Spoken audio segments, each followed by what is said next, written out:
के होकर रह गए। भारत ने तो हमेशा हर विश्वास, हर विचार के लोगों को अपना समझकर अपनाया है और कहा है अतिथि देवो भव। मगर उससे भी बहुत पहले भारत ने कई स्वर्णिम युग देखे थे, जैसे था हमारे देश का वैदिक युग।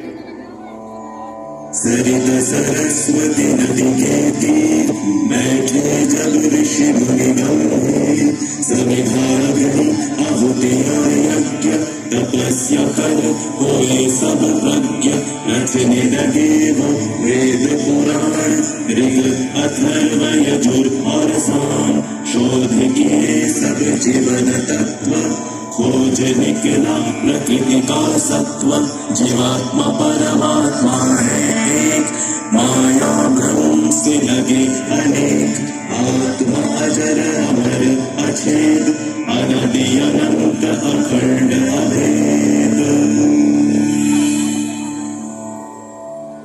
वेदों को रचने वाले इन ऋषियों ने दुनिया को जीवात्मा, आत्मा, परमात्मा की जिस एक की बात हमें सिखाई थी, उसी को श्री कृष्ण ने धर्म क्षेत्र कुरुक्षेत्र की युद्ध भूमि में अर्जुन को सुनाया था। जैसे पुराने कपड़ों को उतारकर मनुष्य नए कपड़े पहन लेता है, उसी प्रकार आत्मा भी पुराने शरीर को त्याग कर नया शरीर धारण करती है। इस आत्मा को ना तो शस्त्र काट सकता है और ना आग इसे जला सकती है, न इसे पानी भिगा सकता है और न ही हवा उसे सुखा सकती है। तब से आज तक आत्मा की संस्कृति ही भारतीय संस्कृति की आत्मा है और ओम की ध्वनि उस परम ब्रह्म का स्वरूप।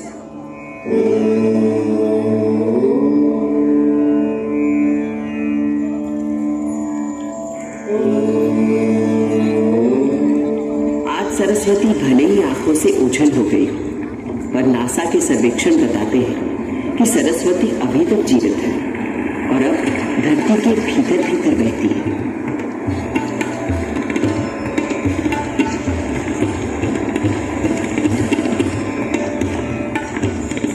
और मेरे देश की शुरुआत तो उस वैदिक युग से भी पहले की है।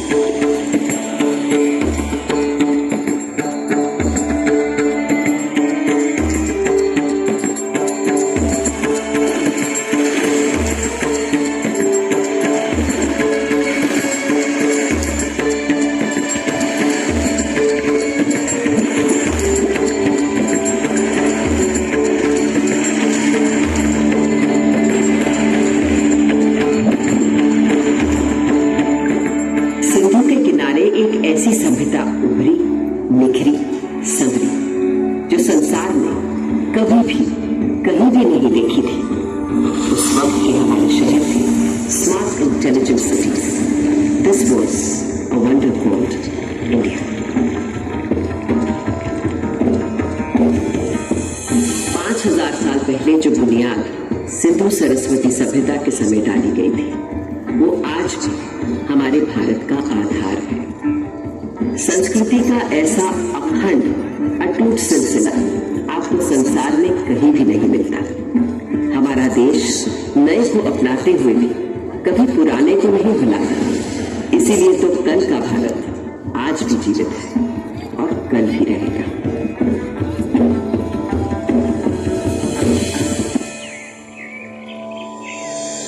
एक और बड़ी विशेषता है मेरे भारत की, सत्य की खोज। भारत नाम का अर्थ ही है भाव, यानी प्रकाश, और उसकी खोज में लगा हुआ व्यक्ति। प्रकाश यानी सत्य की खोज में केवल योगी, मुनि, ऋषि ही नहीं, सुख सुविधा में पले बढ़े राजा राजकुमार भी किसी से कम नहीं रहे।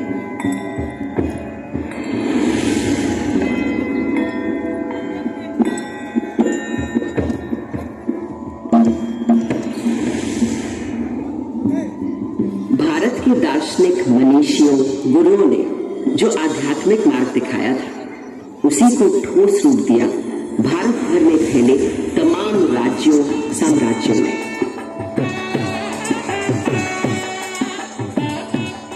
दूसरी तरफ से हमारे अभूतपूर्व वैज्ञानिक, गणितज्ञ, खगोल शास्त्री और वैद्य। हजारों बरस पहले पृथ्वी की परिधि की सही नाप, मंगल और चंद्र तक का फासला और धरती से सूर्य की बराबर दूरी, सब बिना किसी दूरबीन या उपग्रह का सहारा लिए, केवल अपनी गणित, बीजगणित, ज्यामिति और खगोल ज्ञान से।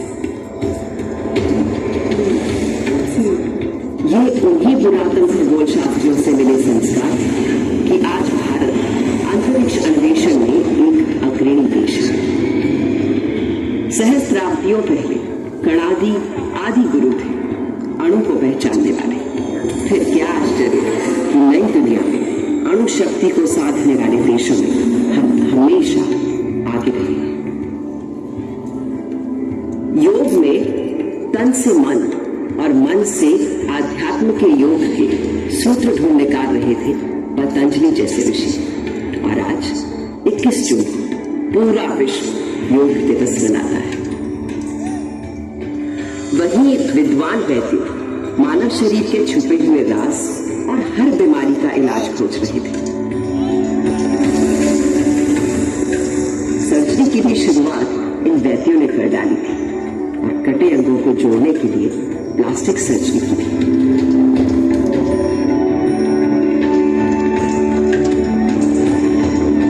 इन भारतीय वैद्यों से मिली प्रेरणा ही तो है कि कोविड आने पर आत्मनिर्भर भारत ने कुछ ही महीनों में खुद बीमारी